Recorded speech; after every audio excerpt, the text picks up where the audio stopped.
one second, sir. 1 second. Okay. ನಾನು ನಿಮ್ಗೆ questions ಕಳಿಸಿದ್ದೀನಿ WhatsApp ಅಲ್ಲಿ. ಎಸ್ ಆಲ್ರೆಡಿ ನಾನು ಇದು ಮಾಡ್ಕೊಂಡಿದ್ದೀನಿ ಸರ್. ಓಕೆ.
Okay, ಶುರು ಮಾಡೋಣ sir.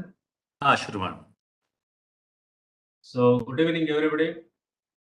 So I welcome to our today's resource person Dr. Basavaraju BC, and I also welcome our KSGA Chief Executive Officer Dr. Messer and Chairperson Professor Ayappan sir.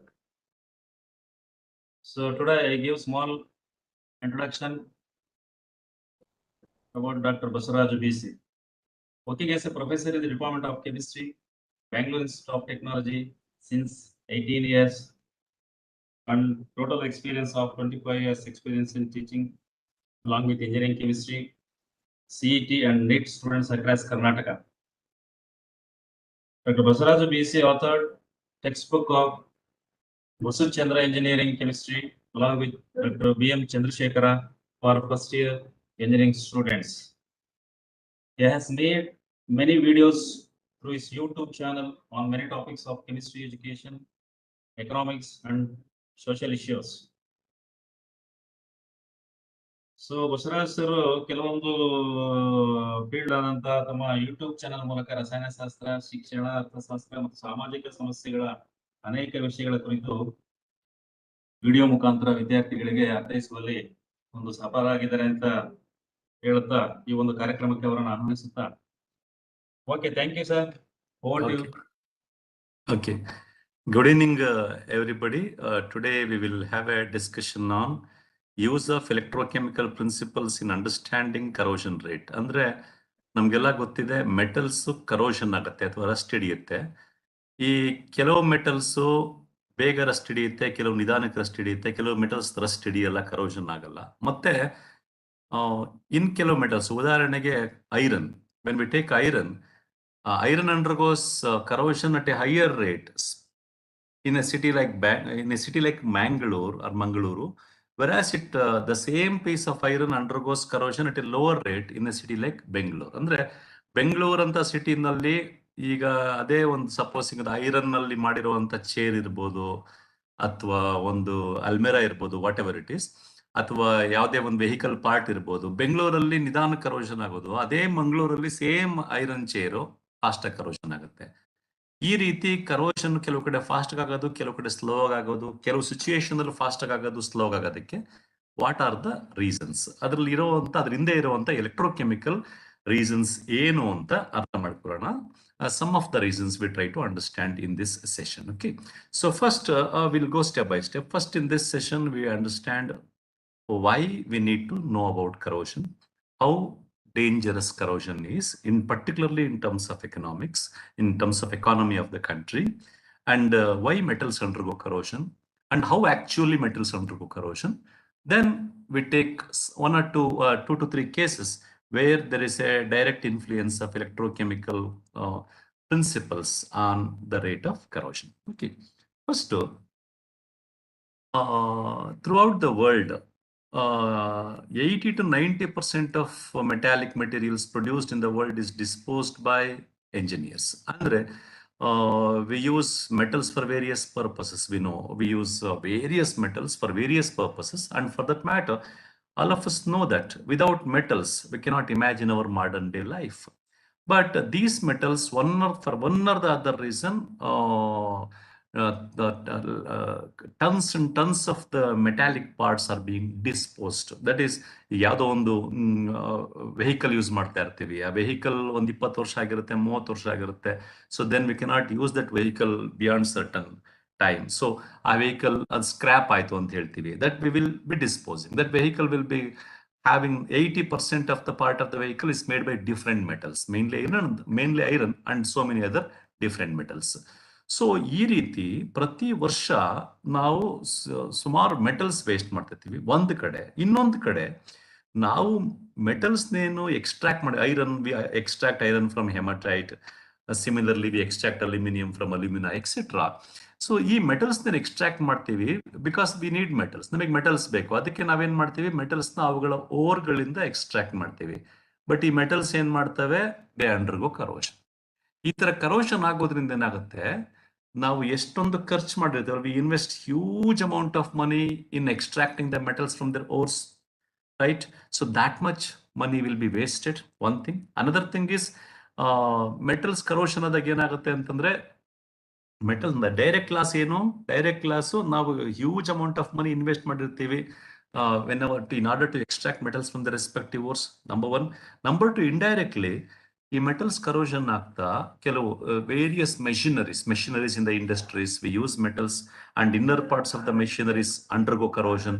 ಆಗೇನಾಗುತ್ತೆ ಅಂತಂದ್ರೆ, these machineries will be stop working. ಮೆಷಿನರಿಗಳದ್ದು working efficiency ಕಡಿಮೆ ಆಗ್ತಾ ಹೋಗುತ್ತೆ. ಇದರಿಂದ ಏನಾಗುತ್ತೆ, there is a loss in terms of money. ಈ ರೀತಿಯ ಲಾಸ್ಗಳನ್ನೆಲ್ಲ ನಾವು ಕಂಪೇರ್ ಮಾಡಿದಾಗ ಪ್ರತಿ ವರ್ಷ ನಮ್ಮ ದೇಶ ತಗೊಂಡ್ರೆ, ನಮ್ಮ ದೇಶದಲ್ಲೇ there is a loss of around 3 to 5% of GDP because of corruption. Worldwide, 3 to 5% of the GDP of the world. To that extent, we are losing in terms of money. India case ತಗೊಂಡ್ರೆ, ಇಂಡಿಯಾದಲ್ಲಿ corrosion problem ಇಂದ, metals corrosion ಆಗೋದ್ರಿಂದ we lose metals directly, thereby we lose the money which we invest in extracting the metals from the respective ores. Similarly, we also lose money indirectly because whenever metals undergo corrosion, various machineries, wherever we use those metals, their working efficiency come down, and some of the machineries may stop working, and whatever the products we produce out of the corroded machinery may not be having the required quality. In terms of that, there is a indirect loss of money. ಇಂಡಿಯಾದ ಲೆಕ್ಕದಲ್ಲಿ ತಗೊಂಡ್ರೆ 3 to 5% of GDP ಅಂದ್ರೆ ಹತ್ತತ್ರ ಪ್ರತಿ ವರ್ಷ minimum 10 lakh ಕೋಟಿಯಷ್ಟು ಹಣ ನಮ್ಮಲ್ಲಿ corrosion ಕಾರಣಕ್ಕೆ ಲಾಸ್ ಆಗ್ತಾ ಇದೆ. ಅಂಡ್ ಈ ಕರೋಷನ್ ಎಲ್ಲೆಲ್ಲಿ ನಮಗೆ ತೊಂದರೆ ಕೊಡುತ್ತೆ, ಕೆಲವು ಎಕ್ಸಾಂಪಲ್ ತಗೊಂಡು ನೋಡೋದಾದ್ರೆ, ಒಂದು ಮೆಷಿನರಿ ಸಡನ್ ಆಗಿ ಫೇಲ್ಯೂರ್ ಆಗ್ಬೋದು, ನ್ಯೂಕ್ಲಿಯರ್ ರಿಯಾಕ್ಟರ್ಸ್ ಆಗಿರ್ಬೋದು, ಹೈ ಪ್ರೆಷರ್ ಬಾಯ್ಲರ್ಸ್ ಆಗಿರ್ಬೋದು, chemical plants, petroleum refineries, oil pipelines, bridges, aeroplanes. In this way ಇಂಥ ಕಡೆ ಏನಾದರೂ ಕರೋಷನ್ ಪ್ರಾಬ್ಲಮ್ ಇಂದ, ನ್ಯೂಕ್ಲಿಯರ್ ರಿಯಾಕ್ಟರ್ಸ್ ಆಗಿರ್ಬೋದು, ಹೈ ಪ್ರೆಷರ್ ಬಾಯ್ಲರ್ಸ್ ಆಗಿರ್ಬೋದು, ಪೆಟ್ರೋಲಿಯಂ ರಿಫೈನರೀಸು, ಬ್ರಿಡ್ಜಸ್ಸು ಅಥವಾ ಆಯಿಲ್ ಪೈಪ್ಲೈನ್ಸ್, ಇಂಥ ಕಡೆ ಕರೋಷನ್ ಇಂದ ಬ್ರೇಕ್ ಡೌನ್ ಆದಾಗ it may lead to huge damage, huge accident in terms of explosion and all those things.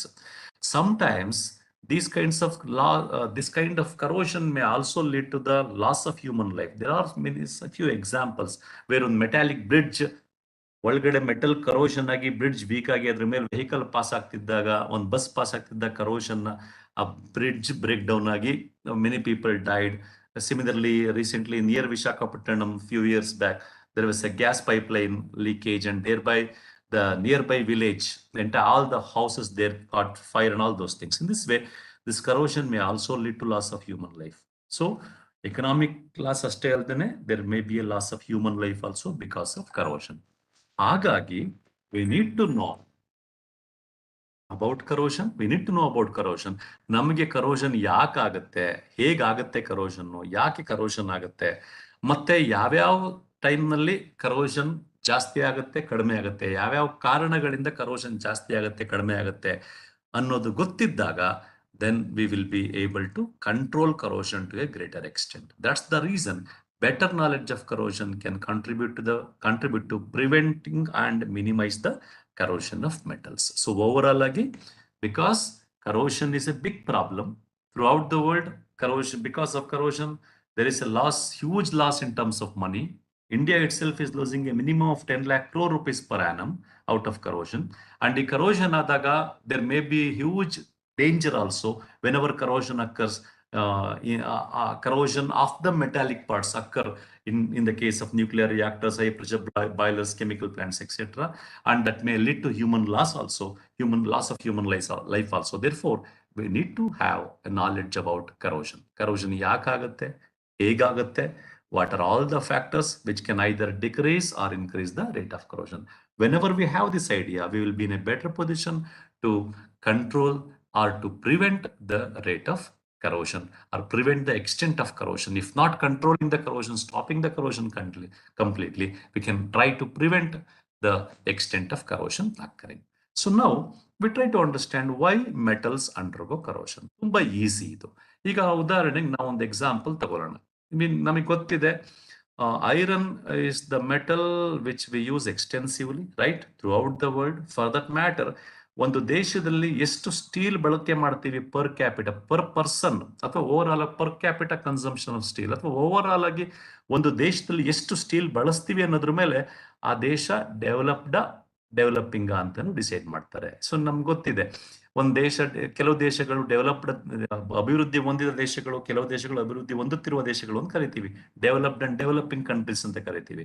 ಅದನ್ನ ಯಾವ ಕಂಟ್ರಿ, ಒಂದು ಕಂಟ್ರಿ ಡೆವಲಪಿಂಗ್ ಅಂತ ಡಿಸೈಡ್ ಮಾಡ್ಲಿಕ್ಕೆ ವೇರಿಯಸ್ ಪ್ಯಾರಾಮೀಟರ್ಸ್, ಅಂದ್ರೆ what is the GDP of the country, what is the per capita income of the country, and what is the level of unemployment, what is the calorie intake of a person in a country per day.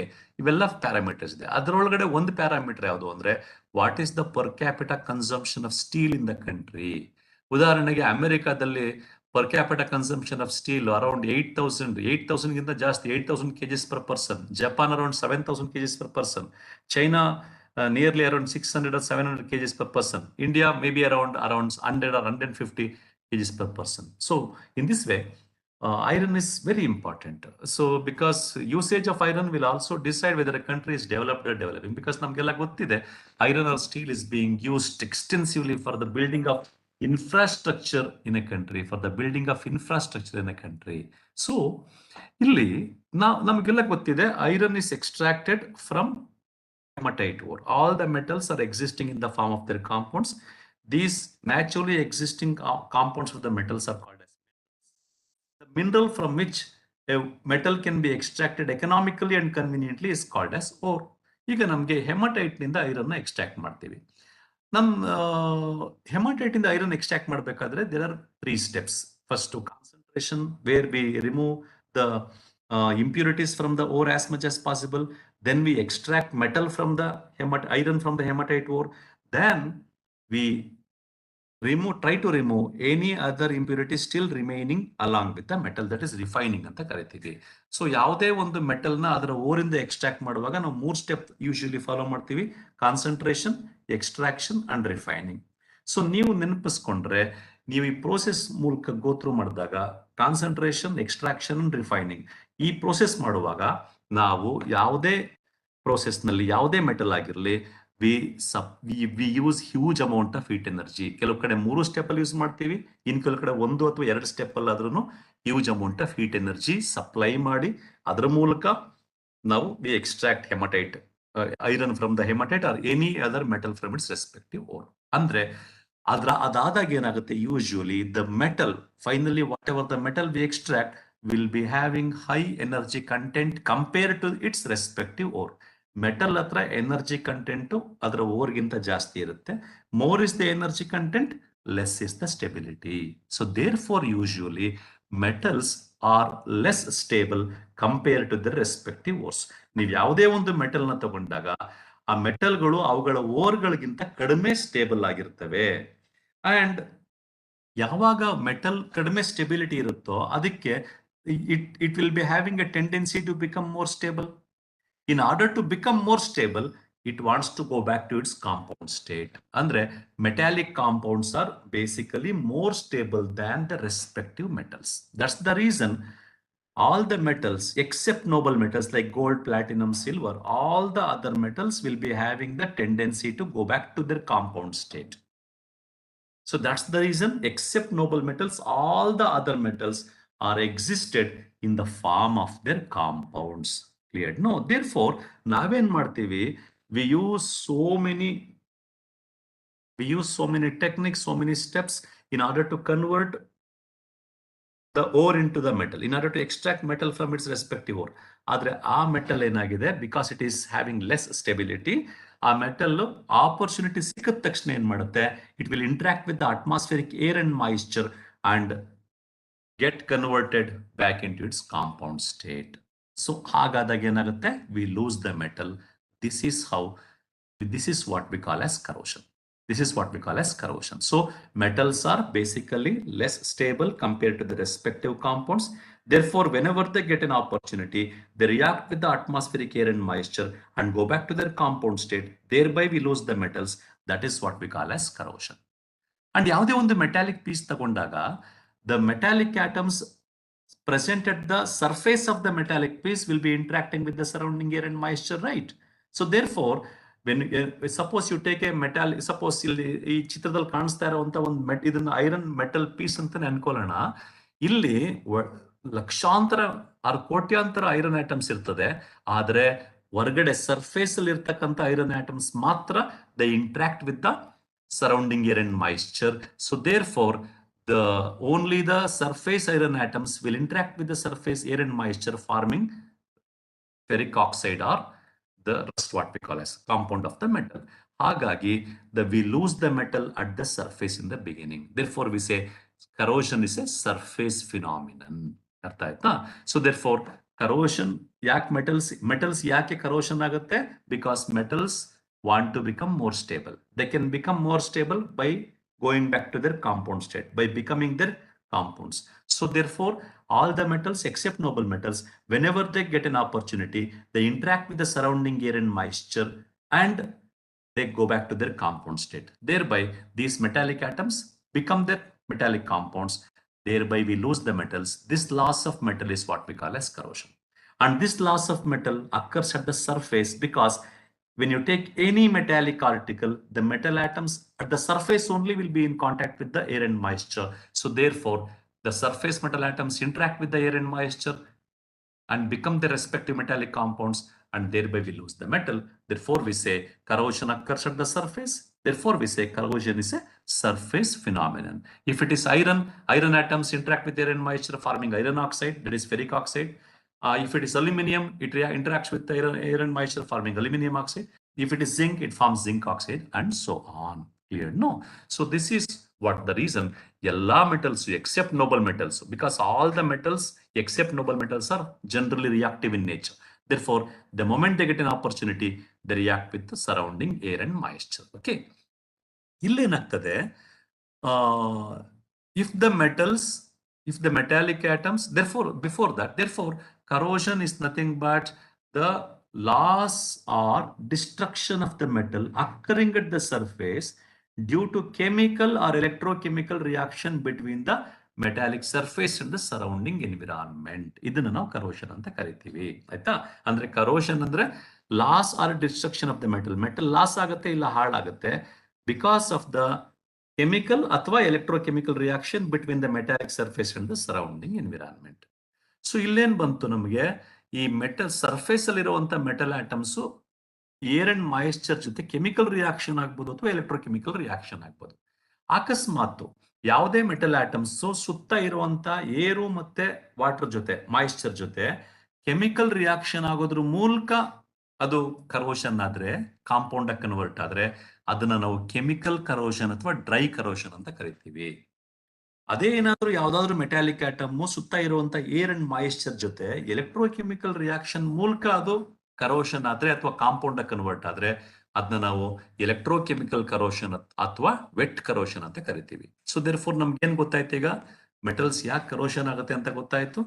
Corrosion can occur in 2 different ways, through chemical or dry corrosion and electrochemical or wet corrosion. So fortunately, 99% of the corrosion in this world is occurring through electrochemical reaction. Only hardly 1% of the corrosion is through chemical or dry corrosion.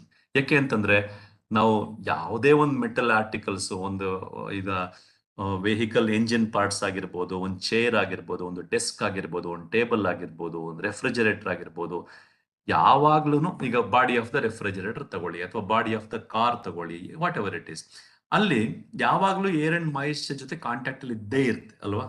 Majority of the metallic particles, metallic parts, metallic items, metallic articles always in contact with the surrounding air and moisture, right?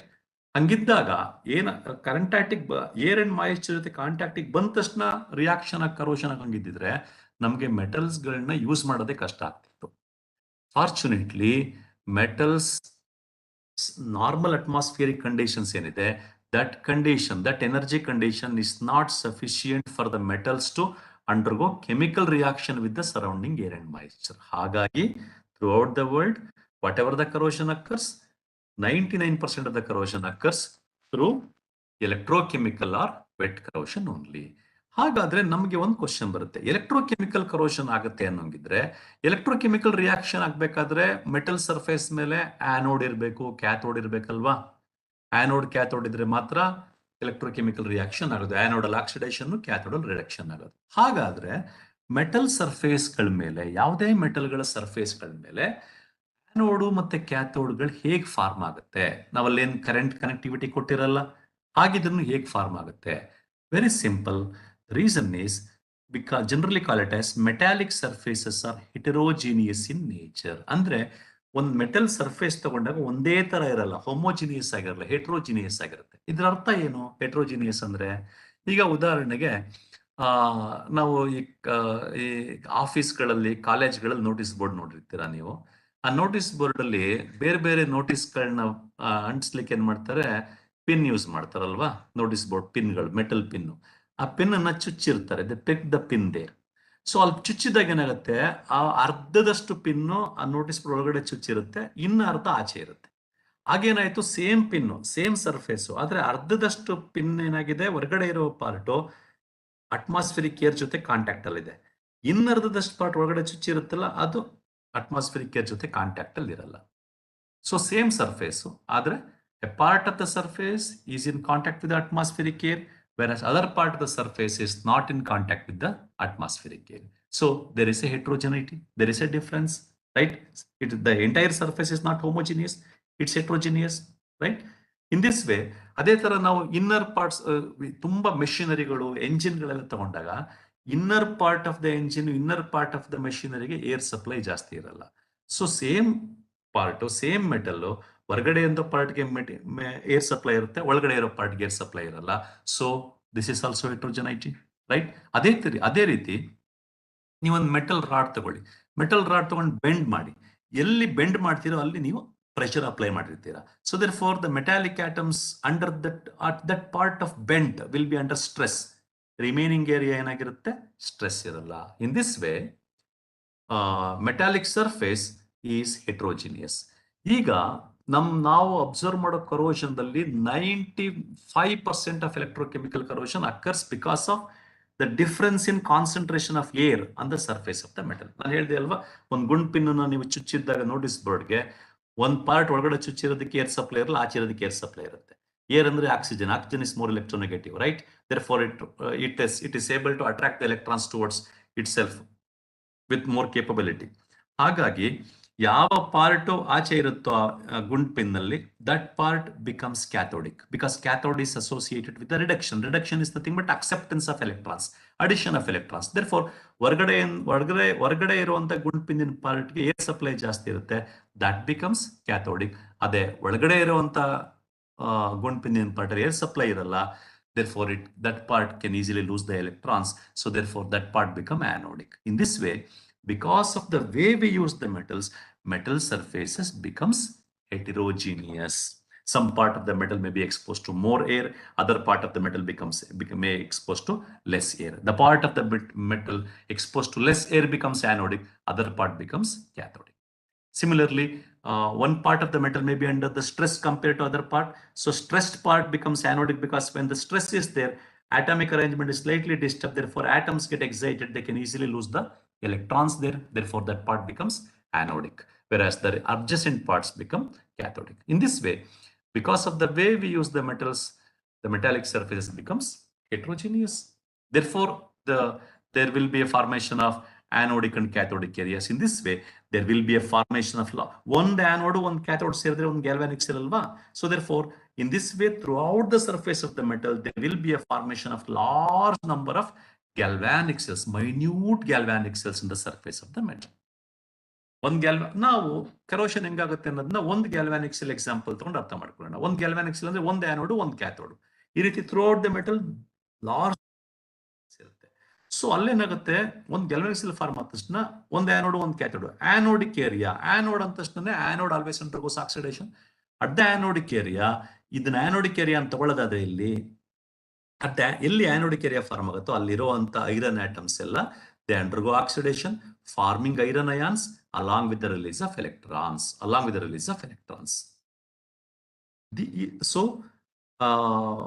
Metallic surfaces are heterogeneous. Therefore, there will be a formation of large number of minute galvanic cells. We are taking the example of one galvanic cell. One galvanic cell ಅಂದ್ರೆ ಒಂದು anode ಒಂದು cathode. ಎಲ್ಲಿ anode form ಆಗುತ್ತೋ ಅಲ್ಲಿರುವಂತ iron atoms oxidation ಆಗಿ iron ions ನ form ಮಾಡುತ್ತೆ along with the release of electrons. ಈ ಎಲೆಕ್ಟ್ರಾನ್ಸ್ ಏನ್ ಮಾಡುತ್ತೆ, ಮೆಟಲ್ ಮೂಲಕ ಪಾಸ್ ಆಗಿ ಕ್ಯಾಥೋಡಿಕ್ ಏರಿಯಾಗೆ ರೀಚ್ ಆಗುತ್ತೆ. ಕ್ಯಾಥೋಡಿಕ್ ಏರಿಯಾದಲ್ಲಿ ರಿಡಕ್ಷನ್ ಆಗುತ್ತೆ. ನಿಮ್ಗೆಲ್ಲ ಗೊತ್ತಿದೆ, reduction is nothing but acceptance of electrons R addition of electrons. ಈ ಕ್ಯಾಥೋಡಿಕ್ ಏರಿಯಾದಲ್ಲಿ ಯಾವ ತರ ರಿಡಕ್ಷನ್ ಆಗುತ್ತೆ ನೋಡೋಣ. ನೋಡಿ, ಆನೋಡಿಕ್ ಏರಿಯಾ ಎಲ್ಲಿ ಫಾರ್ಮ್ ಆಗುತ್ತೋ ಅಲ್ಲಿ ಒಂದೇ ರಿಯಾಕ್ಷನ್ ಆಗೋದು. ಅಲ್ಲಿರುವಂತ iron atoms iron ion convert ಆಗಿ through oxidation release the electrons. So therefore, at the anodic area, what happens? Iron atoms become iron ions along with the release of electrons. These electrons move through the metal, reach the cathode. At the cathode, cathodic ಬಂತು electrons. ಈ electrons accept ಆಗಿ reduction reaction ಆಗಬೇಕು. ಈ reduction reaction ಮೂರು ತರ ಆಗುತ್ತೆ, depending upon wherever you are using the metal. Suppose metal ನ ನೀವು ನಾರ್ಮಲ್ ಕಂಡೀಷನ್ ಯೂಸ್ ಮಾಡ್ತಾ ಇದ್ದೀರಾ. ಈಗ ಬೆಂಗಳೂರಿನಲ್ಲಿ ಮನೆಯಲ್ಲಿ ಚೇರ್ ಯೂಸ್ ಮಾಡ್ತಾ ಇರ್ತೀವಿ, ಅಥವಾ ಕಾಲೇಜಲ್ಲಿ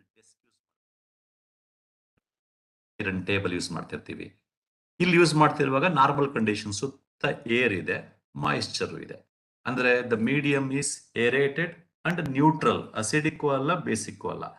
ಹಂಗಿದ್ದಾಗ ಏನಾಗುತ್ತೆ, ಎಲೆಕ್ಟ್ರಾನ್ಸ್ ಬರುತ್ತಲ್ವ ಕ್ಯಾಥೋಡಿಕ್ ಏರಿಯಾಗೆ, ಆ ಎಲೆಕ್ಟ್ರಾನ್ಸ್ ನ ಅಲ್ಲಿರೋ ಅಂತ ಅಟ್ಮಾಸ್ಫಿರಿಕ್ ಏರು ಮತ್ತೆ ಮಾಯಿಶ್ಚರ್ ಅಕ್ಸೆಪ್ಟ್ ಮಾಡಿಕೊಂಡು they undergo reduction reaction forming hydroxyl ions. Therefore under normal condition ಬಂದಂತ ಕ್ಯಾಥೋಡ್ ಹತ್ರ ಎಲೆಕ್ಟ್ರಾನ್ ಬರುತ್ತೆ. ಆ ಕ್ಯಾಥೋಡ್ ಎಲೆಕ್ಟ್ರಾನ್ ಬಂದಿದ್ದನ್ನ ಅಲ್ಲಿರುವಂತ air and moisture accept the electrons forming hydroxyl ions. ಅಕಸ್ಮಾತ್ you are using the metal in an area, ಯಾವುದೋ ಒಂದು laboratory conditions ಅಲ್ಲಿ ಯಾವುದೋ ಇನ್ಸ್ಟ್ರೂಮೆಂಟ್ಸ್ ಯೂಸ್ ಮಾಡ್ತಾ ಇರ್ತೀರಾ, ಮೆಟಲ್ ಇಂದ ಮಾಡಿರೋ ಇನ್ಸ್ಟ್ರೂಮೆಂಟ್ಸ್, ಅಲ್ಲಿ ಏರ್ ಇಲ್ಲ, ಮಾಯಿಶ್ಚರ್ ಮಾತ್ರ ಇದೆ ಲ್ಯಾಬೊರೇಟರಿ ಒಳಗಡೆ. ಅಂತ ಟೈಮ್ ನಲ್ಲಿ ಅಟ್ ದ ಕ್ಯಾಥೋಡಿಕ್ ಏರಿಯಾಗೆ ಎಲೆಕ್ಟ್ರಾನ್ಸ್ ಬರುತ್ತೆ. ಯಾಕೆಂದ್ರೆ ಆನೋಡಿಕ್ ಏರಿಯಾದಲ್ಲಿ ಒಂದೇ ರಿಯಾಕ್ಷನ್ ಆಗೋದು, ಎಲೆಕ್ಟ್ರಾನ್ಸ್ ರಿಲೀಸ್ ಆಗುತ್ತೆ ಅಲ್ಲಿ along with the formation of iron ion and electrons is the cathode. ಅಲ್ಲಿ ಕ್ಯಾಥೋಡ್ ಹತ್ರ ಬಂದಾಗ ಉದಾಹರಣೆಗೆ ಅಲ್ಲಿ ಏರ್ ಇಲ್ಲ, ಮಾಯಿಶ್ಚರ್ ಮಾತ್ರ ಇದೆ. ಸೊ ಅಂತ ಕೇಸ್ ಅಲ್ಲಿ moisture accept the electrons forming hydrogen gas along with the hydroxyl ions. Suppose third condition, ಇನ್ಯಾವುದೋ ಒಂದು ಲ್ಯಾಬೊರೇಟರಿ ಕಂಡೀಷನ್ ನಲ್ಲಿ ನೀವು ಅಸಿಡಿಕ್ ಮೀಡಿಯಂ ನಲ್ಲಿ ಮೆಟಲ್ ನ ಯೂಸ್ ಮಾಡ್ತಾ ಇದ್ದೀರಾ. There is no air but acidic medium ನಲ್ಲಿ ಮೆಟಲ್ ನ ಯೂಸ್ ಮಾಡ್ತಾ ಇದ್ದೀರಾ.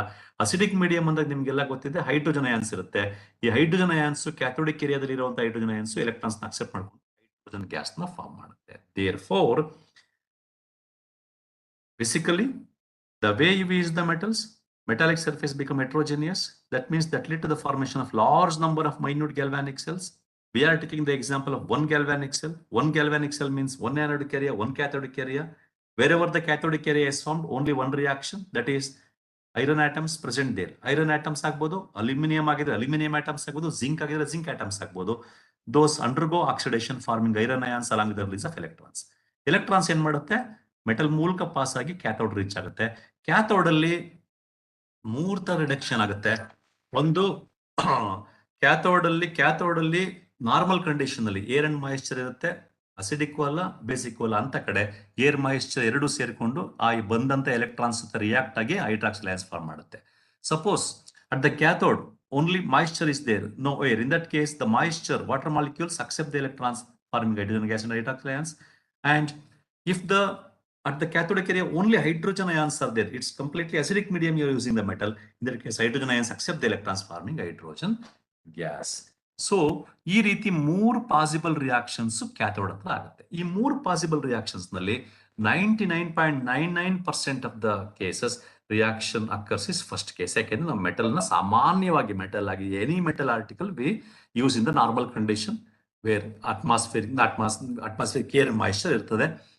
ಬೇಸಿಕ್ ಇರಲ್ಲ, ಅಸಿಡಿಕ್ ಇರಲ್ಲ. ಓನ್ಲಿ ಲ್ಯಾಬೊರೇಟರಿಗಳಲ್ಲಿ ಮಾತ್ರ ಆತರ ಬೇರೆ ಕಂಡೀಷನ್ಸ್ ಬರುತ್ತೆ. ಹಾಗಾಗಿ most at the cathode we consider the first reaction occurs. ಅಂದ್ರೆ ಏನಾಯ್ತು, ಆನೋಡ್ ಅಲ್ಲಿ ಐರನ್ ಇರೋ ಆಟಮ್ಸ್ ಎಲ್ಲ ಐರನ್ ಅಯಾನ್ ಕನ್ವರ್ಟ್ ಆಯ್ತು, ಎಲೆಕ್ಟ್ರಾನ್ಸ್ ರಿಲೀಸ್ ಮಾಡ್ತು, ಎಲೆಕ್ಟ್ರಾನ್ಸ್ ಕ್ಯಾಥೋಡ್ ಹೋಯ್ತು. ಕ್ಯಾಥೋಡ್ ಅಲ್ಲಿ ಹೈಡ್ರಾಕ್ಸಿಲ್ ಅಯಾನ್ಸ್ ಫಾರ್ಮ್ ಆಗುತ್ತೆ. ಫಸ್ಟ್ ರಿಯಾಕ್ಷನ್ ಆಗುತ್ತೆ, ಹೈಡ್ರಾಕ್ಸಿಲ್ ಅಯಾನ್ಸ್ ಫಾರ್ಮ್ ಆಗುತ್ತೆ. ಹೈಡ್ರಾಕ್ಸಿಲ್ ಅಯಾನ್ಸ್ ಫಾರ್ಮ್ ಆಗಿದ್ದೇನಾಗುತ್ತೆ, ಸೊ ಕ್ಯಾಥೋಡ್ ಹತ್ರ ಹೈಡ್ರಾಕ್ಸಿಲ್ ಅಯಾನ್ಸ್ ಫಾರ್ಮ್ ಆಯ್ತು. ಆನೋಡ್ ಹತ್ರ ಫಾರ್ಮ್ ಆಗಿರೋ ಅಯಾನ್ ಯಾವುದು, iron ions. Iron ions cathode ಕಡೆ ಬರುತ್ತೆ, ಹೈಡ್ರಾಕ್ಸಿಲ್ ಅಯಾನ್ಸ್ ಆನೋಡ್ ಕಡೆ ಬರುತ್ತೆ on the surface of the metal. So iron ions hydroxyl ions ಎರಡು ಒಂದು ಕಡೆಗೆ ಮೂವ್ ಆಗುತ್ತೆ, because both of them carry in opposite charge, therefore they get attracted, they move towards each other. ಇವೆರಡು ions ಅಲ್ಲಿ iron ions are smaller than hydroxyl ions, therefore iron ions move faster than the hydroxyl ions. ಹಾಗಾಗಿ ಅವೆರಡೂನು cathode ಹತ್ರ meet ಮಾಡುತ್ತೆ, cathode area ಹತ್ರ meet ಮಾಡುತ್ತೆ. Meet ಮಾಡಿ they react with each other, forming ferrous hydroxide. Ferrous hydroxide form ಆಗುತ್ತೆ. ಈ ferrous hydroxide immediate ಆಗಿ ಇನ್ನೊಂದು ಸ್ವಲ್ಪ ಏರ್ ಅಂಡ್ ಮಾಯಿಶ್ಚರ್ ಜೊತೆ ರಿಯಾಕ್ಟ್ ಆಗಿ ಫಾರ್ಮ್ಸ್ ಹೈಡ್ರೇಟೆಡ್ ಫೆರಿಕ್ ಆಕ್ಸೈಡ್.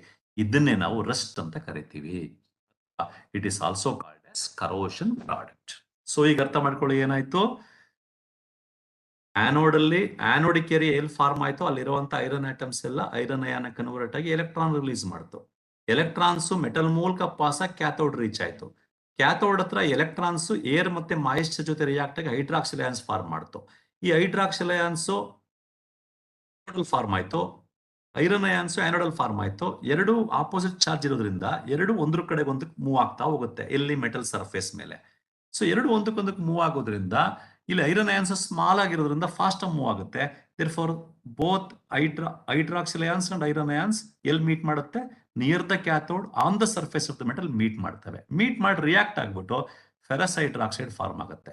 ಈ ferrous hydroxide is more reactive. ಇದೇನ್ ಮಾಡುತ್ತೆ, ಇಮಿಡಿಯೇಟ್ ಆಗಿ ಇನ್ನೊಂದು ಸ್ವಲ್ಪ ಏರ್ ಮತ್ತೆ ಮಾಯಿಶ್ಚರ್ ಜೊತೆ ರಿಯಾಕ್ಟ್ ಆಗಿ ಹೈಡ್ರೇಟೆಡ್ ಫೆರಿಕ್ ಆಕ್ಸೈಡ್ ಫಾರ್ಮ್ ಆಗುತ್ತೆ. It's a brown coloured compound. It is called as rust. It's also called as corrosion product. So ಈಗ ನಮ್ಗೆ ಅರ್ಥ ಆಗ್ಬೇಕಾಗಿರೋದು ಏನು ಅಂತಂದ್ರೆ, ನೋಡಿ, ಕರೋಷನ್ ರಸ್ಟ್ ಫಾರ್ಮ್ ಆಗಿದ್ದಲ್ಲಿ on the surface of the metal near the cathode. But ನಮಗೆ ಐರನ್ ಆಟಮ್ಸ್ ಲಾಸ್ ಆಗಿರೋದಲ್ಲಿ at the anode. Therefore we need to understand that corrosion ನಮಗೆ ಐರನ್ ಆಟಮ್ ಲಾಸ್ ಆಗಿರೋದಲ್ಲಿ ಅಟ್ ದ ಆನೋಡ್.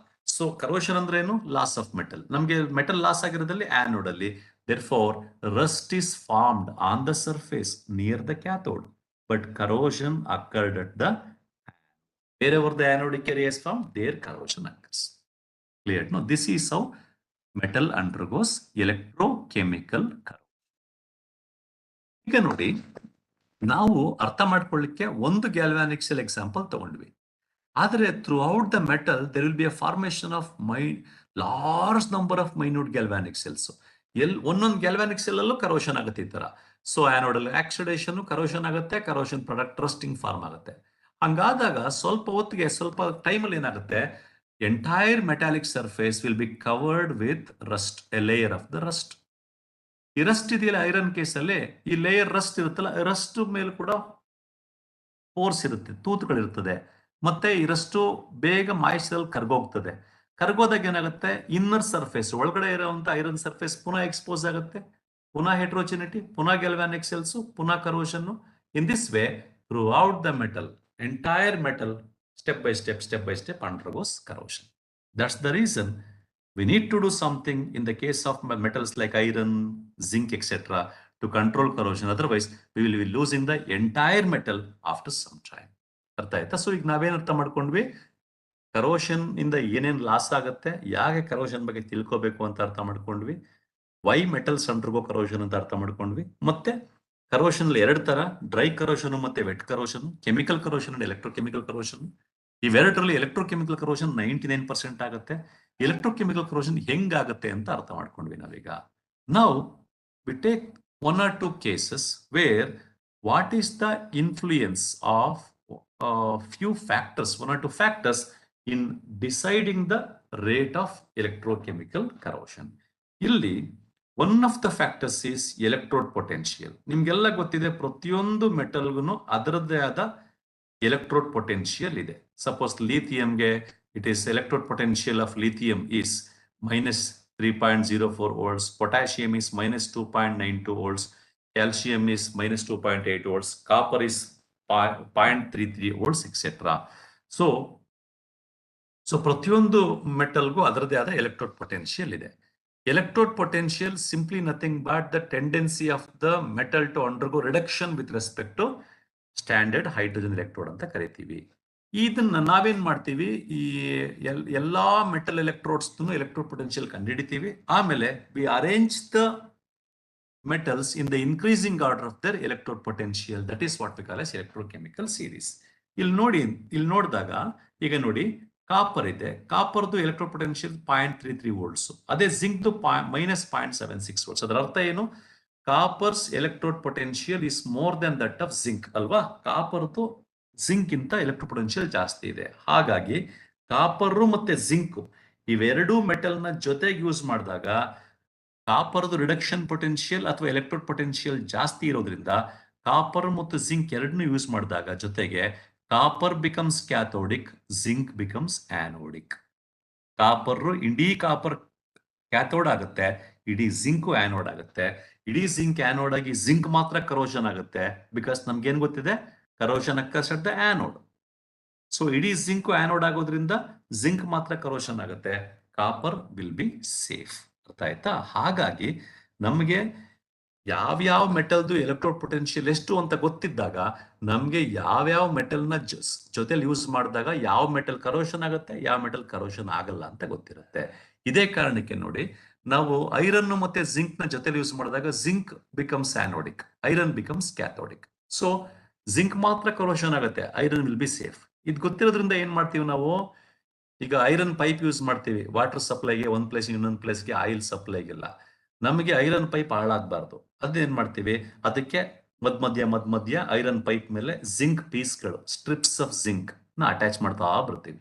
ಹಂಗ್ ಮಾಡಿದಾಗ ಏನಾಗುತ್ತೆ, zinc ಮತ್ತೆ iron ಜೊತೆಗಿದ್ದಾಗ ಏನಾಗುತ್ತೆ, zinc potential iron ಗಿಂತ ಕಡಿಮೆ ಅಲ್ವಾ? ಸೊ ಜಿಂಕ್ ಎಷ್ಟಿದೆ ಇಲ್ಲಿ, ಮೈನಸ್ 0.76 ಇದೆ, ಐರನ್ದು ಮೈನಸ್ 0.44 ಇದೆ. ದೇರ್ ಫೋರ್ ಐರನ್ದು ಜಿಂಕ್ ಇಂತ ಜಾಸ್ತಿ. ಐರನ್ ಫುಲ್ ಕ್ಯಾಥೋಡ್ ಆಗುತ್ತೆ, ಜಿಂಕ್ ಆನೋಡ್ ಆಗುತ್ತೆ. ಹಂಗಾದಾಗ ನಾವು ಐರನ್ ಪೈಪ್ ಎಲ್ಲೆಲ್ಲಿ ಎಷ್ಟು ದೂರ ಹೋಗಿರುತ್ತೋ ಅಷ್ಟು ದೂರ ಜಿಂಕ್ ವೈರು ಅಥವಾ ಜಿಂಕ್ ಪೀಸ್ಗಳನ್ನ ಅಟ್ಯಾಚ್ ಮಾಡಿದ್ದಾಗ ಜಿಂಕ್ ಆನೋಡ್ ಆಗುತ್ತೆ, ಇಡೀ ಐರನ್ ಪೈಪ್ ಕ್ಯಾಥೋಡ್ ಆಗುತ್ತೆ. ಹಂಗಾದಾಗ ಜಿಂಕ್ ಮಾತ್ರ ಕರೋಷನ್ ಆಗುತ್ತೆ, ಐರನ್ ವಿಲ್ ಬಿ ಸೇಫ್. ಅದಕ್ಕೋಸ್ಕರ ಏನ್ ಮಾಡ್ತಾರೆ, ಐರನ್ ಪೈಪ್ ನ ಕರೋಷನ್ ಆಗಿ ಹಾಳಾಗದಿರಂಗ್ ತಡೆಯಲಿಕ್ಕೆ we take the help of zinc.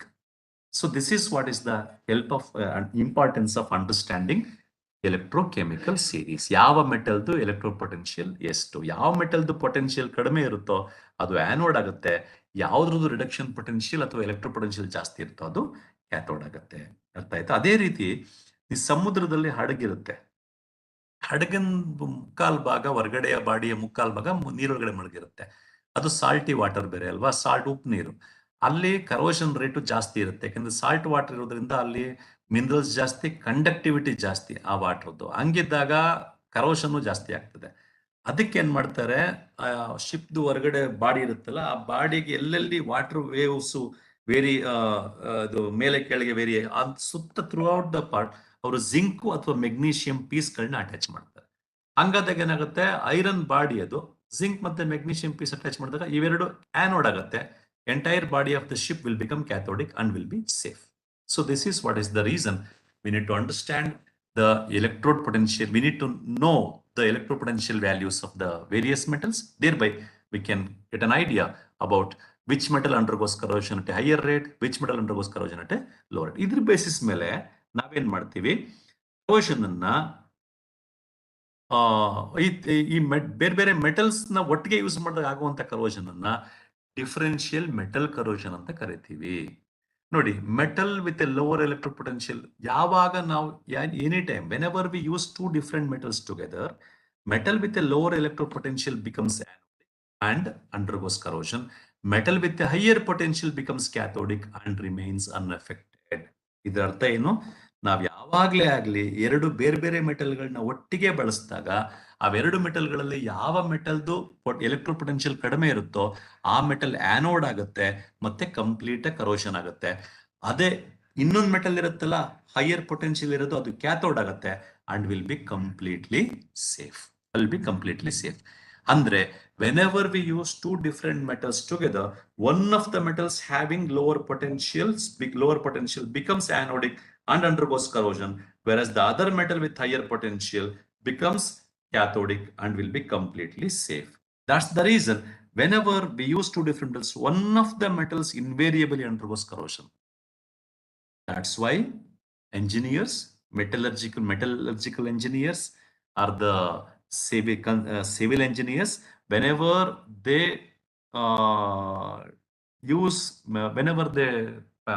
planning for construction of a plant and whatever it is, they try to avoid using two different metals together. ಯಾಕೆಂದ್ರೆ ಎರಡು metals ನ ಬಳಸಿದ್ರೆ one of the metals invariably undergoes corrosion. ಅಲ್ಲಿ ಬಳಸೋದನ್ನೇ avoid ಮಾಡ್ತಾರೆ. ಇನ್ನೊಂದು ಕಡೆ iron pipe corrosion ಆಗೋದನ್ನ protect ಮಾಡೋಕ್ಕೋಸ್ಕರ ಅವಾಯ್ಡ್ ಮಾಡೋಕ್ಕೋಸ್ಕರ ಎರಡು ಮೆಟಲ್ ನ ಜೊತೆಗೆ ಬೇಕು ಅಂತಾನೆ ಬಳಸ್ತಾರೆ. ಸೊ ಅರ್ಥ ಆಯ್ತಾ? ಒಂದು ಕಡೆ ಕೆಲವು ಕಡೆ ಎರಡು ಮೆಟಲ್ ನ ಜೊತೆಗೆ ಬಳಸೋದು ಅವಾಯ್ಡ್ ಮಾಡ್ತಾರೆ, ಯಾಕೆಂದ್ರೆ ಒಂದ್ ಮೆಟಲ್ ಗ್ಯಾರಂಟಿ ಕರೋಷನ್ ಆಗುತ್ತೆ.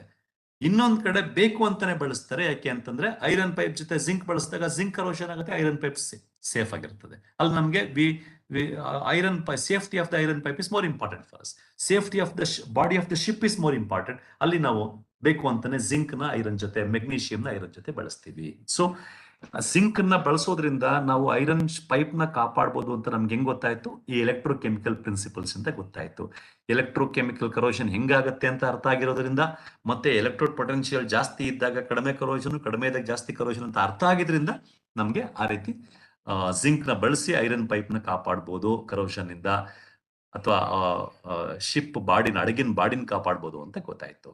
ಸೊ ಈ ರೀತಿ whenever two different metals are used, one of the metals having lower potential becomes anodic and undergoes corrosion, whereas the other metal with higher potential becomes cathodic and will be safe. This kind of corrosion is what is called as differential metal corrosion.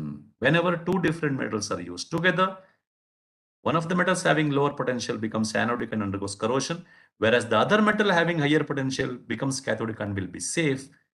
And this kind of the corrosion is what is called as differential metal corrosion. And this is also this kind of corrosion also occurs through electrochemical process only. ಉದಾಹರಣೆಗೆ ನೋಡಿ, ಇಲ್ಲಿ copper bolt ಜೊತೆಗೆ iron nut ಅನ್ನ use ಮಾಡಿದೀವಿ.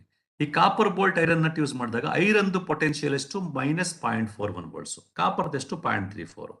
So ಇಲ್ಲಿ copper potential is more than that of iron. Therefore iron ಮತ್ತೆ copper ನ ಒಟ್ಟಿಗೆ ಯೂಸ್ ಮಾಡಿದಾಗ copper becomes cathodic, iron becomes ಆನೋಡಿಕ್.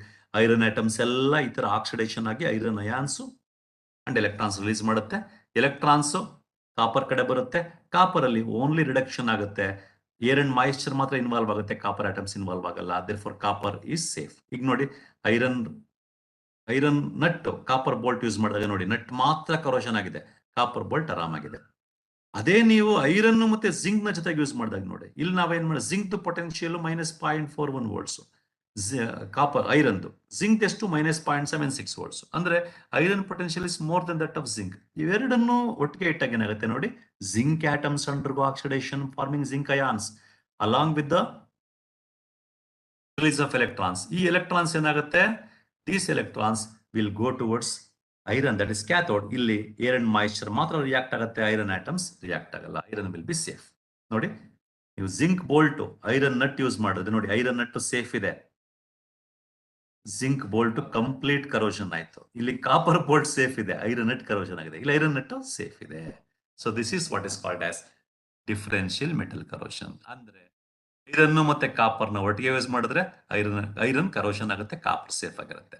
ಅದೇ ಜಿಂಕ್ ಮತ್ತೆ ಐರನ್ ಒಟ್ಟಿಗೆ ಯೂಸ್ ಮಾಡಿದ್ರೆ ಐರನ್ ಸೇಫ್ ಆಗಿರುತ್ತೆ, ಜಿಂಕ್ ಕರೋಷನ್ ಆಗುತ್ತೆ. ಸೊ ಅರ್ಥ ಆಯ್ತಾ? So this is what is called as differential metal corrosion. ನಾವು ಒಂದ್ಸರಿ ಅರ್ಥ ಮಾಡ್ಕೊಂಡ್ಮೇಲೆ, what are the factors? We take one or two factors which can influence the rate of electrochemical corrosion. ಯಾವುದು factors? ಒಂದು rate of anodic reaction. ಅಂದ್ರೆ anode ಅಲ್ಲಿ reaction fast ಆಗಾದ್ರೆ ಆಗ more and more iron atoms undergo oxidation farming iron ions.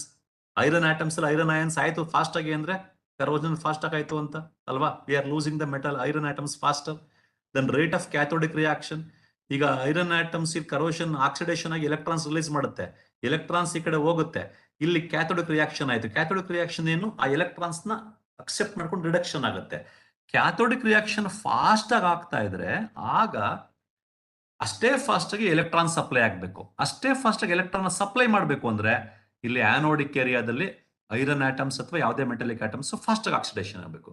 Fast ಆಗಿ oxidation ಆಯ್ತು ಅಂದ್ರೆ ಏನು, fast ಆಗಿ ನಾವು ಮೆಟಲ್ ನ ಕಳ್ಕೊಳ್ತಾ ಇರ್ತೀವಿ.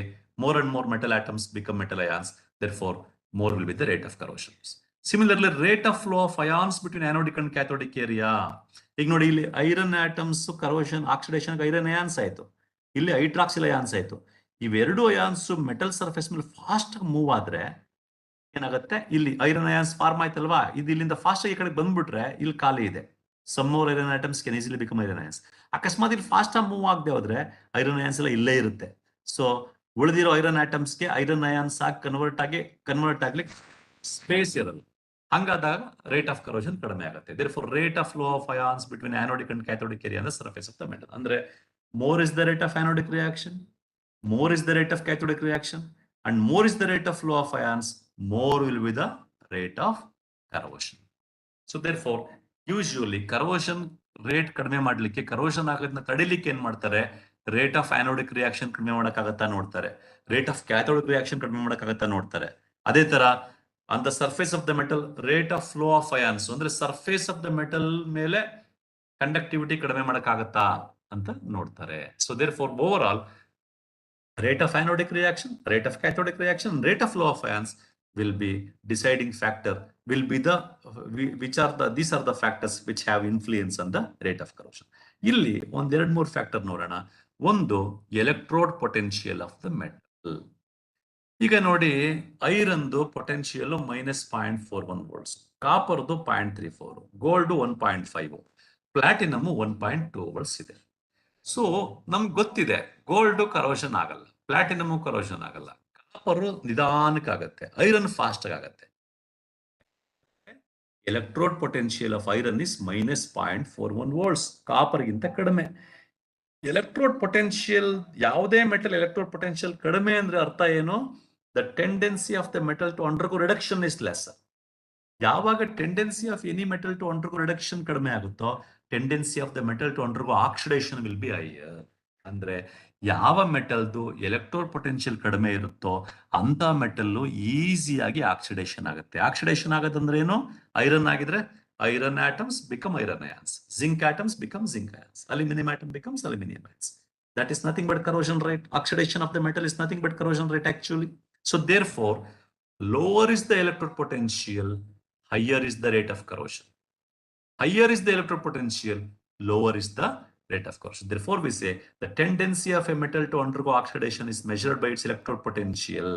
Lower the electrode potential, higher is the tendency to undergo oxidation, and hence higher is the tendency to undergo corrosion. ಹಾಗಾಗಿ ನಮ್ಮ ಈಗ ನೋಡಿ, ಸಪೋಸ್ ನಾವು gold, platinum, silver, nickel, copper ಈ ತರ ಮೆಟಲ್ಗಳನ್ನ ಯೂಸ್ ಮಾಡ್ತಿದ್ದಾಗ ಕರೋಷನ್ ಬಗ್ಗೆ ತುಂಬಾ ತರ ಕೆಡಿಸ್ಕೊಳಂಗಿಲ್ಲ. ಯಾಕೆಂದ್ರೆ ಕೆಲವು ಗೋಲ್ಡ್ ಅಂತ ಕರೋಷನ್ ಆಗಲ್ಲ, ಕಾಪರ್, ನಿಕ್ಕಲ್ ಅಂತೂ ನಿಧಾನ ಕರೋಷನ್ ಆಗುತ್ತೆ.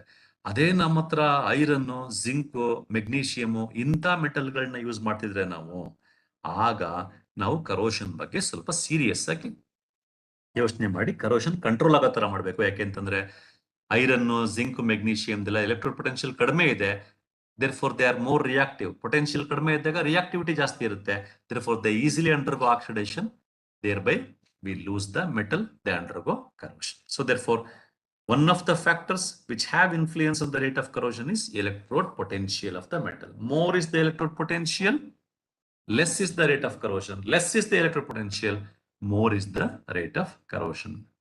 Next to temperature.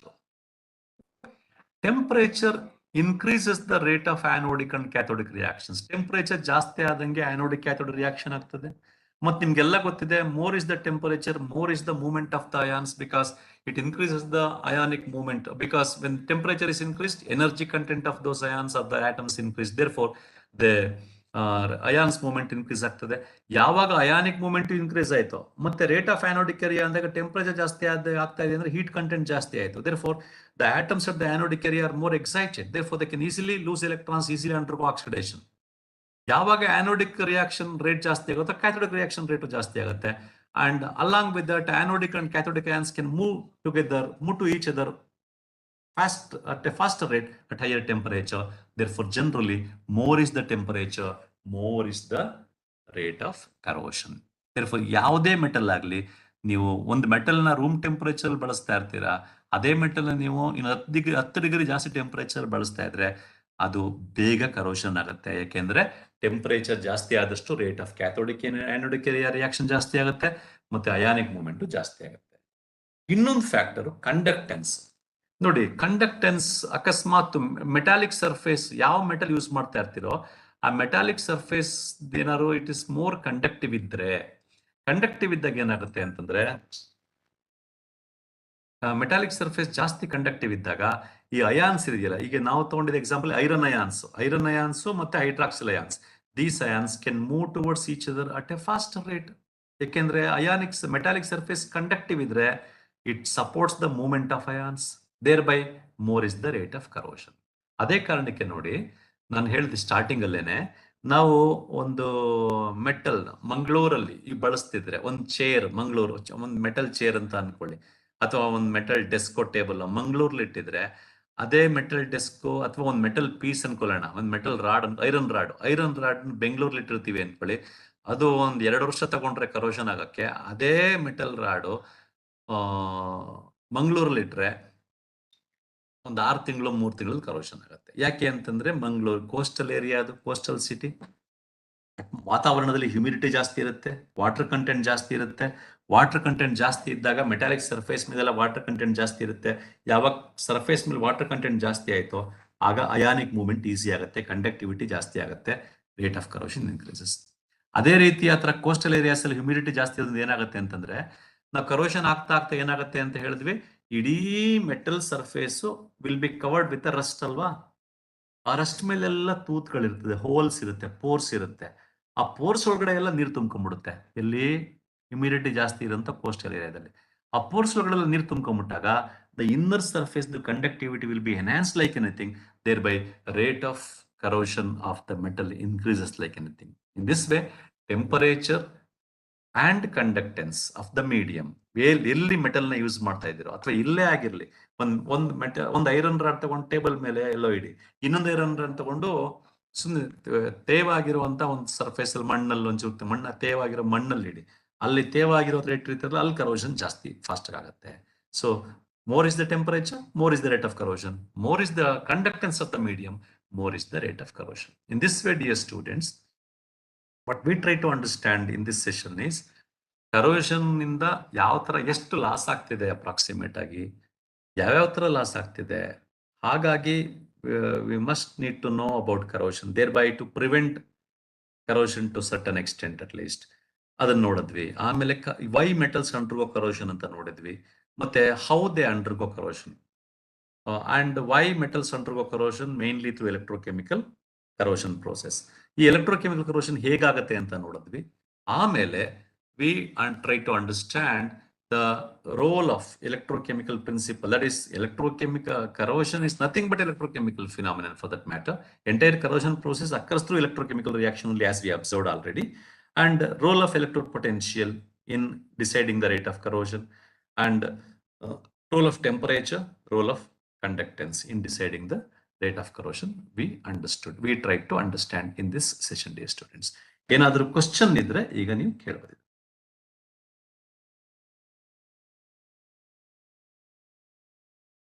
ಏನಾದ್ರೂ ಕ್ವಶನ್ ಇದೆಯಾ? ಸರ್, ಯಾವುದೇ ಕ್ವಶನ್ಸ್ ಅವರು ಚಾಟ್ ಬಾಕ್ಸ್ ಅಲ್ಲಿ ಹಾಕಿಲ್ಲ. ಓಕೆ. ಸೊ ತದನಂತರ ಹಾಕದ ಸಂದರ್ಭ ಹಾಕಿದ್ರೆ ಕಳಿಸಿ ಸರ್ ನಮ್ಗೆ, ಮೇಲ್ ಮುಖಾಂತರ ನಾನು ಕಳಿಸ್ಕೊಡ್ತೀನಿ ಸರ್. ಸರಿ. So thank you sir. Thank you so much. So ತಾವು ಕೊಟ್ಟಂತ ಉಪನ್ಯಾಸ ಕಾರ್ಯಕ್ರಮ ಇವತ್ತು ಕನ್ನಡ ಮತ್ತೆ ಇಂಗ್ಲಿಷ್ ಎರಡರಲ್ಲೂ ಬಾರಿ ಸರಳವಾಗಿ ವಿದ್ಯಾರ್ಥಿಗಳಿಗೆ ಕರೋಷನ್, ರೇಟ್ ಆಫ್ ಕರೋಷನ್ ಬಗ್ಗೆ ಮತ್ತೆ ಡಿಫರೆಂಟ್ ಟೈಪ್ಸ್ ಆಫ್ ಕರೋಷನ್ ಬಗ್ಗೆ ಬಾರಿ ಸುಲಲಿತವಾಗಿ ವಿದ್ಯಾರ್ಥಿಗಳು ತಲುಪಿಸುವಲ್ಲಿ ಗೆದ್ದಿದ್ದೀರಾ ಅಂತ ಒಂದು ರೀತಿಯಲ್ಲಿ ಅನ್ಕೊತಾ ವಿದ್ಯಾರ್ಥಿಗಳು ಕೂಡ ಭಾರಿ ಕುತೂಹಲದಿಂದನೇ ಕೇಳಿದ್ದಾರೆ. So anyway thank you sir.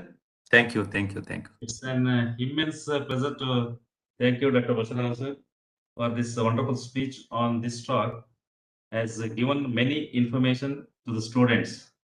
So I greatly thank you from KSTA and personally, sir. And I also thank our KSTA CEO, Dr. Ramesh sir, for this encouragement to organize this science search program. I am gratefully thank you, sir. And I also thank you, our chairman Ayapan sir, and colleagues, technicians, and the staff members, and also our WebEx group team for their participation to conduct this program. Once again, I thank you each and everyone. Thank you, sir. Thank you, sir. Okay. So ವಿದ್ಯಾರ್ಥಿಗಳಲ್ಲಿ ಒಂದು ಮನವಿ. So ವಿದ್ಯಾರ್ಥಿಗಳು ಸರಿಯಾದಂತ ರೀತಿಯಲ್ಲಿ questions ಗಳಿಗೆ answer ಬರೀತಾ ಇರೋದು ತಮ್ಮ ಗಮನಕ್ಕೆ ಬಂದಿರೋದು ಭಾರಿ ವಿಷಾದನೀಯ ಅಂತ ನಮ್ಮ ಅಕಾಡೆಮಿಯ ಸಿಇಒ ಸರ್ ಕೂಡ ಭಾರಿ ಬೇಜಾರು ಮಾಡ್ಕೊತಾ ಇದ್ದಾರೆ. ಸೊ ನಾಳಿನ ವಿಜ್ಞಾನ ಪ್ರತಿಭಾಶೋಧನೆ ಉಪನ್ಯಾಸ ಕಾರ್ಯಕ್ರಮದಲ್ಲಿ ಡಾಕ್ಟರ್ ಪ್ರತಿಮಾ ಕಂಡೆಲ್ವಾಲ್ ಅವರು ನ್ಯೂಟ್ರಿಷನ್ ಫಾರ್ ಪ್ರಿವೆನ್ಸಿವ್ ಹೆಲ್ತ್ ಕೇರ್ ಎಂಬ ವಿಷಯದ ಮೇಲೆ ಉಪನ್ಯಾಸ ನೀಡಲಿದ್ದಾರೆ. ಸೊ ಇವತ್ತು ಯಾವ ರೀತಿ ಹಾಜರಾಗಿದ್ರು ವಿದ್ಯಾರ್ಥಿಗಳು ಅದೇ ರೀತಿ ನಾಳೆನೂ ಕೂಡ ಹೆಚ್ಚಿನ ಸಂಖ್ಯೆಯಲ್ಲಿ ಹಾಜರಾಗಿ ತಮ್ಮ ತಿಂಗಳ ಸ್ಕಾಲರ್ಶಿಪ್ ಪಡೆಯುವ ಬಗ್ಗೆ ತಾವು ದಯವಿಟ್ಟು ಗಮನ ಹರಿಸಿ ಕ್ಲಾಸ್ಗೆ ಅಟೆಂಡ್ ಆಗಬೇಕಾಗಿ ಮತ್ತೊಮ್ಮೆ ವಿಜ್ಞಾನ ಮತ್ತು ತಂತ್ರಜ್ಞಾನ ಇಲಾಖೆ ಅಕಾಡೆಮಿ ವತಿಯಿಂದ ತಿಳಿಸುತ್ತಿದ್ದೇವೆ. Okay, thank you sir. Thank you, sir. Okay. Okay.